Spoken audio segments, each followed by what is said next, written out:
I never thought a room full of people could make me feel invisible and exposed at the same time. But the moment my manager's hand closed around my cane, the only thing that keeps me steady in crowded places, something inside me just stopped. 1 second I was sitting quietly at the department dinner, trying not to take up space, and the next he ripped the cane out of my hand, held it up like some kind of prop, and yelled across 3 tables, "Stop faking it! You're just looking for attention." The worst part wasn't the shouting. It was the silence afterwards. A whole room of colleagues, supervisors, interns, people who'd known me for years, suddenly frozen, staring down at their plates, pretending nothing happened. I remember the sound the cane made when he dropped it back on the floor. A dull, hollow clatter. Everyone heard it. No one reacted.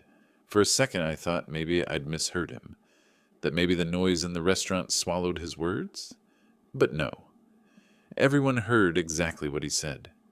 I felt it in the way the air shifted, in how shoulders tensed, how laughter died, how even the clinking of glasses stopped. Up until that moment, I'd lived my life carefully. Calculated steps, planned routes, avoiding low light, memorizing furniture layouts, counting stairs under my breath. My visual impairment isn't dramatic. No guide dog, no pitch black blindness.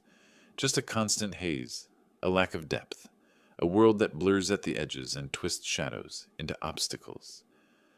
I walk fine most days, but crowds, dim lighting, uneven floors, they tilt the world just enough to make me rely on the cane. It's not optional. It's not a performance. It's survival. But try explaining that to a man who thinks empathy is a weakness. Or rather, try explaining it to someone who never asked. The dinner was supposed to be a simple end-of-quarter celebration. Long tables, overpriced appetizers, forced laughter. My team sat near the middle. I took the side seat so I could rest my cane against the wall and avoid tripping anyone.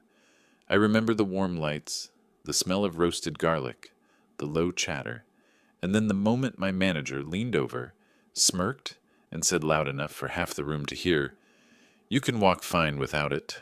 Drop the act." He reached out before I could react, his fingers wrapped around the handle. He tugged. I held on. He tugged harder. Then the cane slipped from my hand, not because I let go, but because I couldn't fight without making a scene. He held it up like a trophy, like he'd exposed some dark secret, and shouted the words that would replay in my head for weeks. I didn't answer. I didn't stand up. I didn't defend myself. I just sat there, feeling heat crawl up my neck, listening to the blood rush through my ears, wishing more than anything that the floor would swallow me whole. People around me avoided looking. One guy pulled out his phone and started scrolling like he suddenly remembered an urgent email. A woman across the table sipped her wine so fast it spilled on her blouse. My closest coworker, Mark, kept his eyes glued to his plate. I don't blame any of them, not really. Fear makes people small. But there were 3 people who didn't look away. At the far end of the room near the bar stood our HR director. Arms crossed, expression tight. Next to her was one of the department VPs, a stiff, controlled man who rarely attended these dinners. And slightly behind them, half hidden by the drink station, was another VP I'd only seen twice in 3 years. All 3 watched the entire thing, and none of them intervened. At least not yet. My manager finally dropped the cane. The handle hit the tile and skidded toward me. No apology. No second thoughts. He just adjusted his blazer and returned to his seat like he'd corrected a child misbehaving in public. I bent down slowly, gripping the edge of the table to keep my balance, and picked up the cane. My hand shook, but not from anger, from something colder, something quieter. Humiliation, when it's public, doesn't sting. It burns. I straightened, set the cane beside me, and tried to breathe. The room gradually thawed. Someone cleared their throat. Someone else clinked a glass. Laughter started again in another corner, forced and sharp around the edges. Within a minute, it was as if the moment had never happened. But the three people watching didn't go back to their conversations. Not immediately. The HR director whispered something to the VP. The VP nodded slowly. The third one kept his eyes on my manager. It was subtle, but I noticed. When the rest of the room pretended to forget, they didn't. And even though I didn't know it then, that tiny detail, that held gaze, would end up saving me. When dessert menus came around, I excused myself and stood up. My legs felt heavier than usual, like they didn't trust the floor. I walked out of the restaurant without looking back. The cold air outside felt sharper, cleaner, like the night itself had more dignity than the man I worked for. And as I stepped out onto the sidewalk, I realized I had crossed a line too, just not the one he thought. Something had shifted, not broken, not snapped. Shifted. I just didn't know yet what that shift would cost him. The next morning, the office felt different. Not in the way people act after a scandal, but in the way they act when they're pretending nothing ever happened. Too much eye contact from some, too little from others. A few polite smiles that stretched too thin, and the kind of silence around my desk that doesn't happen by accident. My manager arrived 20 minutes late, carrying a latte and humming loudly, the kind of forced humming people use when they want to prove how unbothered they are. He didn't look at me when he passed. He didn't have to. That performance at the dinner told me exactly how he saw me, an inconvenience he wanted to erase. By noon, he tried. First strike came wrapped as helpfulness. He assigned me to deliver a set of documents to a conference room in the farthest building on campus, the one with bad lighting, glass stairs, and polished floors that shine like a funhouse mirror. I always avoid it. Too many visual traps. But he put the envelope on my desk with a cheerful tap, as if it was nothing. "Should take you 5 minutes," he said. "Good chance to stretch your legs." I looked at the envelope, then at him. His smile didn't reach his eyes. "I can send them digitally," I said. "They prefer files." He shrugged. They asked for hard copies. Later, I found out they hadn't asked for anything. The walk to that building always drains me. Not physically, but mentally. The brightness of the hallway lights turns the edges of everything into static. Faces get smudged. Lines warp. I held the railing the entire way up the stairs, feeling heat crawl up my neck at every sideways glance. When I returned, he was leaning against my cubicle wall, like he'd been waiting specifically for the moment I walked in. "Took you a while?" he said, raising an eyebrow. "Everything okay?" I set the empty envelope on my desk.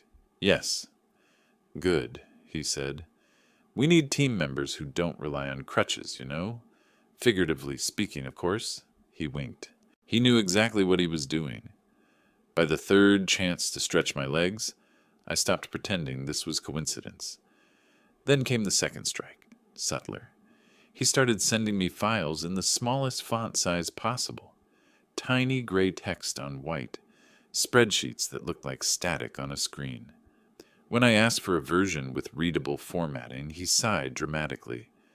"You've got to stop expecting special treatment," he said. "Everyone uses the same files." Everyone except him.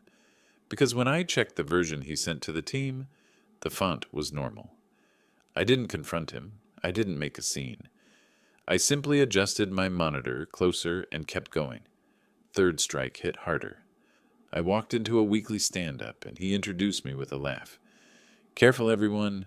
Our resident magician is here. He can't see half the room, but somehow still misses deadlines." A couple people gave awkward chuckles, the kind of laugh that says, "Please don't involve me in this." My jaw tightened, but I let him finish. That's the thing about humiliation. One person throws the match, but the whole room burns with them. Most people just pretend it's warm. Still, something else simmered that day. Not anger, exactly. Something more controlled. Later, during a smaller meeting, he tried another public jab, pointing to a blurry graph on the projector. "You should sit closer, or do you need me to draw it with chalk?" Before he could move on, I finally spoke. Quiet. Steady. "I can see it fine," I said, "but if you're struggling, I can explain the numbers." The room went still for half a breath, the way it does when a storm changes direction. His expression twitched. Barely, but enough. That was the first time I saw it. The crack. He didn't joke again for the rest of the meeting, but that was just the surface. Underneath, something else was already shifting, the part he couldn't see, because while he pushed harder, small details around the office began to change. People who used to nod and walk past now slowed down near my desk. Someone from HR sat at the cafe across from our floor longer than usual. And once, when I walked into the kitchen, the director from 2 floors up paused her conversation mid-sentence, not out of surprise, but calculation. I didn't know it yet, but patterns were forming. My manager kept escalating. He forgot to include me on email chains for projects I was responsible for. Then blamed me for missing updates. He rearranged meeting locations 5 minutes before they started, and then loudly announced I was late. He even once blocked part of the hallway with storage boxes, forcing me to squeeze past them while he watched without lifting a finger. Every move was designed to make me stumble, literally or metaphorically, but sometimes the smallest moment reveals the biggest mistake. It happened on a Thursday afternoon. I'd just finished reviewing a report when I heard him at the other end of the floor, talking too loudly, bragging to someone about how he needed to push the weak links harder. How some people only act disabled when it's convenient, and how he had a plan to make certain issues disappear. He thought he was speaking privately. He wasn't, because in the adjacent conference room, separated only by a thin glass wall, sat someone he didn't notice, the HR director, and she heard every word. He didn't see her turn her head. He didn't see her stop typing. He didn't see her expression shift, slow and sharp, but I saw it as I passed by. That was the moment that changed everything, although he kept acting like nothing mattered. Later that week, HR asked me to drop by when I had a moment. The message was casual, but the tone behind it wasn't. When I stepped into the small office, the door already half closed, the director didn't start with questions. She started with, "Tell me, in your own words, how long this has been happening." Not hostile, not suspicious, just precise. For the first time in weeks, I felt the smallest measure of relief. Not victory, not revenge. Something quieter, a tiny piece of steady ground. I told her the truth, not exaggerated, not softened, just the truth. When I left her office, I felt something I hadn't felt since the night of the dinner, my spine straightening on its own. And as I stepped back into the hallway, I realized something else, something almost frightening in its simplicity. My manager thought he was pushing me closer to a breaking point. He never noticed he was walking himself toward one. By the time the next month rolled around, my manager had turned my workdays into a series of small, controlled collisions. No single impact big enough to send me to HR screaming, but enough of them stacked together to make every morning feel like stepping in on traffic. He started with the numbers. We shared a project folder on the internal drive, one of those neatly labeled structures the company loved. Queued up. Reports, debt, owner. My name sat next to 3 major files. I'd built them line by line. Forecasts, performance metrics, variance analyses. They weren't perfect, but they were solid. Every change I made, I tracked in comments. Every assumption I documented. One Tuesday, he called me into his office. "Your last submission was sloppy," he said, flicking his mouse at the screen. "Wrong baselines, missing annotations. I had to rewrite half of it." I frowned. I double-checked those numbers. "You didn't check them well enough." He swiveled the monitor toward me. The spreadsheet on his screen was a mess. Inconsistent formulas, missing justifications. Some of the rows even referenced the wrong cost centers. It looked like amateur hour. It looked like I'd rushed it, except I knew I hadn't. "May I see the version in the shared folder?" I asked. He minimized the window quickly. "This is the one you sent." "I'd like to compare it," I said, still calm, just to understand where I went wrong. His jaw tightened. "You're wasting my time. Fix it." I didn't argue. I stepped out, walked back to my desk, and opened the shared drive. My file looked exactly like the one from last week. Clean, structured, properly referenced. The timestamps matched my last edits. My stomach pulled tight. Someone had taken a copy, ruined it, and then presented the broken version as mine. Someone who had access. Someone who wanted a paper trail that made me look incompetent. He didn't know I kept local backups. That night, while the office lights dimmed and the cleaning staff worked their way through the floors, I sat at my desk and printed the audit logs.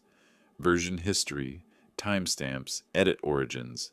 I saved PDFs, exported change lists, forwarded them to my personal email in a password-protected archive.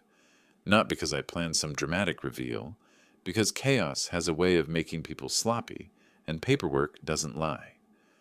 The next blow came in the form of a meeting invite. Urgent. Performance review. Today, 4 p.m. Not quarterly, not annual. Just a one-line subject with my manager's name as the organizer and a small, tight list of attendees. Him, HR, and one VP. Most people would panic. I felt strangely steady. At 3:58, I walked into the conference room, cane tapping lightly on the carpet, laptop under my arm. My manager was already there, leaning back in his chair, one leg crossed over the other, a printed document in hand. HR sat opposite him, laptop open, expression neutral. The VP, the same one I'd seen at the dinner, stood by the window, scrolling through his phone. "Please have a seat," my manager said, tone soft and managerial. It was his reasonable adult voice, the one he used when he wanted witnesses. I sat. I placed my cane against the table, within reach. He slid the printed document toward me. "We're concerned about your performance," he began. "Deadlines missed, inconsistent quality, difficulty adapting to basic expectations." He might as well have read from a script labeled "How to Build a Case." HR's eyes flicked to me, then back to him. "We'd like to hear your side," she said. I glanced down at the paper. The evidence laid out in bullet points. A late report here, a miscalculated total there, a missed meeting. On its own, it could have convinced someone who only looked at the surface. But chaos isn't just loud. It leaves fingerprints. "I'd like to address each point," I said. My voice didn't shake. I started with the meetings. The ones moved last minute to different buildings. The invites sent minutes before start time. The rooms chosen specifically in the far corners of campus. HR had access to calendar logs. She could see the patterns, then the sloppy report. "I have the original file," I said, "and the version history. The errors you're referencing were introduced after my last edit." My manager scoffed. "Are you suggesting someone tampered with your work?" "I'm suggesting the logs will show exactly who edited what," I replied. "We don't need to guess." The VP by the window finally looked up. "Do you have those logs now?" he asked. "Yes." Yeah, I slid my laptop forward, turned it slightly so HR and the VP could see. "I printed them as well." My manager shifted in his chair. "This isn't about technicalities," he cut in. "This is about whether he can handle the responsibilities without constant accommodations. This role requires independence." There it was. The slip. Not about performance. About me. "Let's stay with the facts," HR said quietly. "We'll review the logs after." My manager pressed on, a little faster now. "He's been using this condition to avoid tasks everyone else handles without issue," he said. "I've already given him leniency with travel between buildings, presentation duties, even seating. At some point, it stops being support and starts being manipulation." The word hung in the air. Manipulation. I'd expected anger to rise then, the raw kind that makes people say things they regret. It didn't. Instead, something inside me clicked back into place. The same switch that flipped the moment he yanked my cane at dinner. "If I may," I said, looking at the VP, "I've asked for exactly 3 accommodations in 3 years. Consistent lighting during presentations, advance notice for room changes, and readable font in documents. None of those affect my workload. They affect how safely I move through the building." I paused. And I've never used my disability to avoid work. Not once. I've stayed late, taken on extra tasks, and filled in when others dropped the ball. I haven't made that a selling point because I thought we were measured by results, not optics. The room felt smaller, but my voice didn't. The VP folded his arms. HR will verify the history of your requests, he said evenly. For now, let's keep this focused. He turned to my manager. You mentioned basic expectations. Aside from the items on this list, do you have documented warnings? Emails? Notes from previous conversations? My manager hesitated. That half-second pulse of silence said more than any argument could. I've addressed it verbally, he said at last. I shouldn't have to create a paper trail to manage my direct reports. HR's fingers moved quickly over her keyboard. Notes. Verbal conversations are valid, she said, but for severe concerns we expect documentation, especially if you're suggesting someone is misusing a medical condition. That's serious. His jaw clenched. For a brief moment the mask slipped, frustration flashing across his face like static. And then something small but important happened. The VP leaned forward. I was at the department dinner, he said. I saw an interaction I didn't fully understand at the time. I'd like to ask, he looked at me, how that night felt from your perspective. He'd just opened a door my manager never expected him to touch. I could have unloaded everything right then. Every humiliating comment, every eye roll, every forced walk across slick tiles. But rage wasn't going to help me. I didn't need drama. I needed clarity. So I told the story simply. How my manager had ripped the cane from my hand. How he'd accused me of faking it in front of half the department. How the room went silent. How no apology ever came. When I finished, the VP didn't rush to respond. He just said, "Thank you," and glanced at HR. Her expression had shifted. Not pity, not outrage. Something sharper. We'll need to follow up, she said. Separate conversations. For now, I'd recommend we pause any unilateral decisions about performance consequences until we've reviewed all relevant information, including version histories. My manager opened his mouth, then closed it again. His right hand tapped against the table, just once. The meeting ended with vague phrases. We'll circle back. We'll be in touch. No immediate action. Corporate language for someone just realized things are bigger than they thought. As I left, I caught a glimpse of my manager's reflection in the glass. He looked smaller somehow, not physically, just less certain. It should have felt like a victory. Instead, it felt like the moment before a storm breaks, when the air goes too quiet and every instinct tells you something is about to hit. Over the next 2 weeks, chaos spread in angles he hadn't planned for. People who'd stayed out of everything quietly started talking. Not to me, but to HR. I saw them go into the same office I'd sat in. Watching them walk in one by one gave me a strange mix of relief and dread. Relief that I wasn't imagining things. Dread because I knew what it meant for him. He reacted the only way he knew how. More pressure. He assigned me a high-visibility report with a 24-hour turnaround and sent an email to leadership copying my name in bold. If I refused, I'd look uncooperative. If I accepted and failed, I'd look incompetent. I accepted. I stayed late, triple-checked every cell, every assumption. Around 10 p.m., as the building emptied and the cleaning crew worked their way down the hall, I sat alone under the humming lights finishing the last scenario.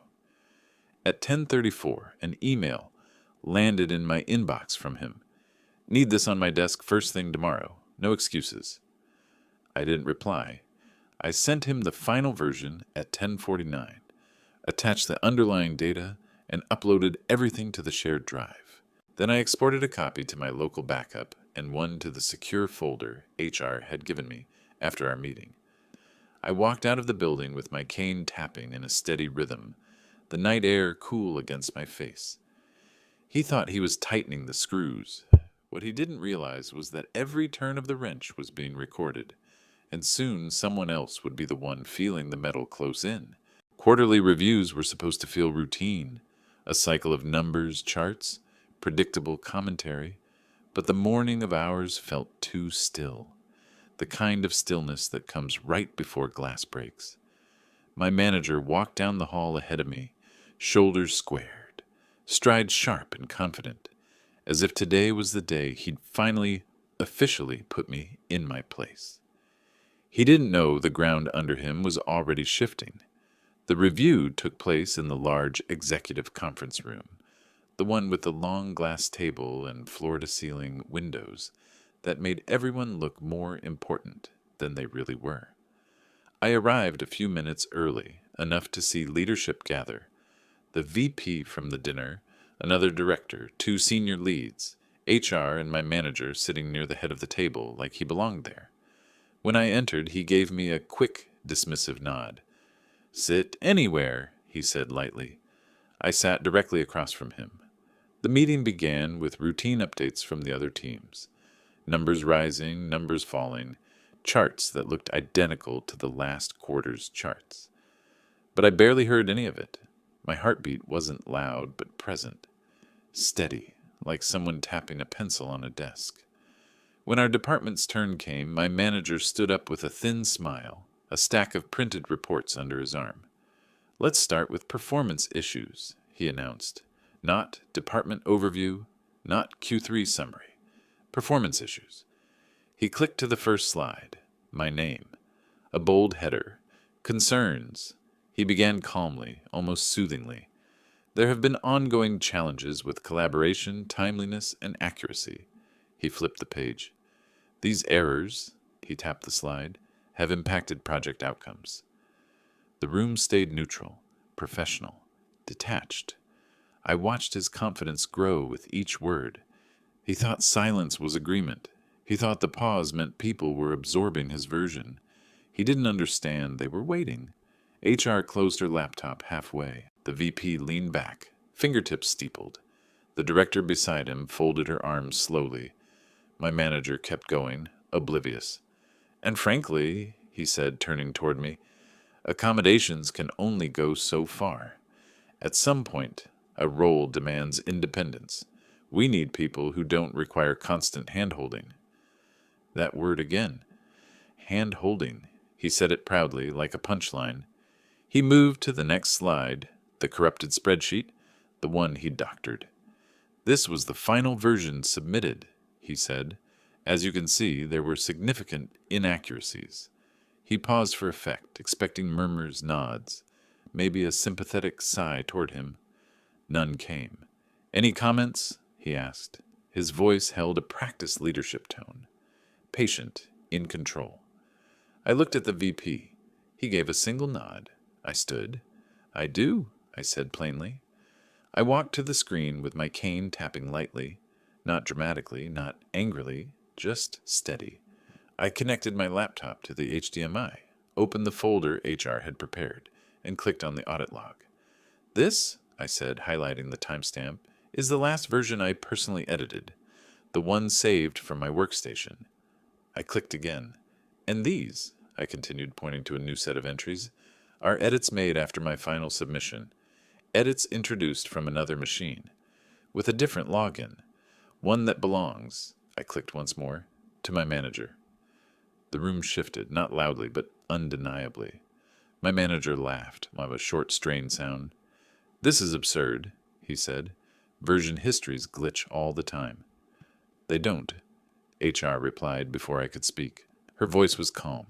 "And we verified these logs independently last week." He froze. The VP straightened in his chair. "Continue," he said to me. I opened the next file, the meeting invites with last-minute location changes. Then screenshots showing the font differences in document versions. Then the email chains showing I'd been excluded from decisions, followed by him blaming me for not knowing information he withheld. It wasn't dramatic. It wasn't emotional. It was simple, chronological truth. The more I showed, the quieter the room grew. My manager finally snapped. "This is ridiculous," he barked. "You're twisting things." He's always been difficult. Always acted like rules don't apply because he wants special status. A crack in the mask, then another. "And frankly," he said, voice rising, "if he can't handle the workload without tripping over himself or needing everything dumbed down, then maybe he shouldn't stop." Just one word, not loud, not angry, just final. The VP turned slowly toward him. "I was at the dinner," he said. "I saw you grab his cane." He let the sentence breathe. "And I've reviewed the statements from 5 employees who witnessed it." My manager's mouth opened.